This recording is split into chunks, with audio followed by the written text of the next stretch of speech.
गांव के एक कोने में बसी एक झोपड़ी, जिसमें मिट्टी की दीवारें, टूटे खपरेल की छत और एक बुझी हुई चूल्हे की राख बसी रहती थी।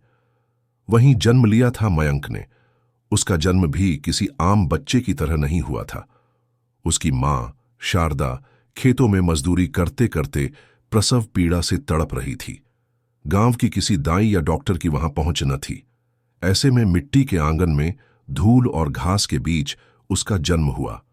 उस समय न किसी ने ढोल बजाया, न मिठाई बांटी गई, क्योंकि मयंक के जन्म के साथ ही एक बुरी खबर आई। उसकी आंखें ठीक से नहीं देख पा रही थीं। गांव वालों ने तरह तरह की बातें की। किसी ने कहा यह जन्मजात पाप है, किसी ने कहा बुरी आत्मा का असर। मयंक के पिता भोला शराब पीने वाला व्यक्ति था, जो दिन भर नशे में डूबा रहता और रात को घर आकर बीवी बच्चों पर गुस्सा निकालता। शारदा रोज की तरह गालियां सुनती, मार खाती और सुबह फिर से खेत में काम पर चली जाती। लेकिन मयंक उसकी गोद में जब रोता तो वह सब भूल जाती। मयंक बड़ा हुआ, लेकिन उसकी आंखों की रोशनी कभी पूरी नहीं लौटी। गांव का स्कूल सिर्फ नाम के लिए था। एक मास्टर आते थे, वो भी हफ्ते में 2 दिन। मयंक को पढ़ाई में दिलचस्पी थी, लेकिन उसका कमजोर देखना और फटे कपड़ों में बैठना अक्सर दूसरे बच्चों का मजाक बन जाता। फिर भी वो रोज स्कूल जाता, क्योंकि उसे शब्दों से प्यार हो गया था।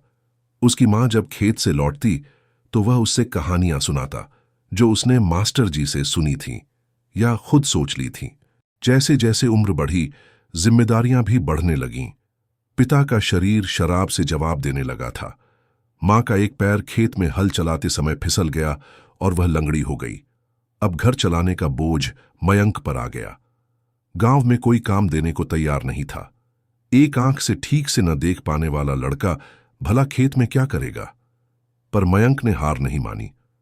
वह रोज सुबह खेतों में पानी भरने जाता, पशुओं के लिए चारा काटता और शाम को गांव के मंदिर में घंटियां साफ करता। बदले में लोग उसे कभी खाना दे देते, कभी 2-4 रुपए। वह पैसे जोड़ता रहा, क्योंकि उसका सपना था पढ़ना, बड़ा बनना और अपनी मां के लिए एक पक्का घर बनाना। एक दिन गांव में एक किताबों वाला ठेला आया। मयंक ने अपनी मेहनत की कमाई से 2 पुरानी किताबें खरीदी, एक हिंदी व्याकरण की और दूसरी महान लोगों की जीवनी। किताबें उसके लिए खजाना बन गईं। रात में लालटेन की हल्की रोशनी में वह अक्षरों से लड़ता, उन्हें समझने की कोशिश करता। उसकी आंखें दर्द करतीं, पर दिल नहीं थकता। उसका संघर्ष तभी और बढ़ा जब उसकी मां बीमार रहने लगी। डॉक्टर ने कहा इलाज शहर में हो सकता है, पर उसमें पैसे लगेंगे। मयंक ने घर की पुरानी बकरियां बेच दीं, खुद 2 दिन तक कुछ नहीं खाया, लेकिन मां को अस्पताल ले गया। इलाज तो हुआ, मां कुछ ठीक भी हुई, पर घर के पास अब कुछ नहीं बचा। इस बीच मयंक का स्कूल छूट गया। मास्टर जी ने भी कह दिया, तू अब पढ़ाई छोड़ दे बेटा, तेरी किस्मत में कुछ और ही लिखा है। मगर किस्मत की लिखाई को बदलने की जिद थी मयंक में। उसने मास्टर जी से फालतू पड़ी किताबें मांगी और कहा, मैं खुद पढ़ लूंगा, मुझे बस मौका चाहिए। रात को खेतों में काम करने के बाद वह खुद से पढ़ाई करता। गांव के सरकारी स्कूल की परीक्षा दी और अच्छे नंबरों से पास भी हुआ। ये बात धीरे धीरे गांव में फैल गई कि वो अंधा लड़का पास हो गया। कुछ लोगों ने ताना मारा, पास हो भी गया तो क्या उखाड़ लेगा? मगर कुछ लोग प्रेरित भी हुए। गांव का एक युवक जो शहर में नौकरी करता था, छुट्टियों में गांव आया। उसने मयंक से बातचीत की और उसकी मेहनत देखी। उसने वादा किया, मैं तुझे शहर लेकर जाऊंगा, वहां पढ़ाई भी कर सकेगा और काम भी मिल जाएगा। मयंक की मां ने पहले मना किया, पर बेटे की आंखों में छिपी आग को देखकर उसने इजाजत दे दी। शहर में मयंक को नए संघर्षों का सामना करना पड़ा।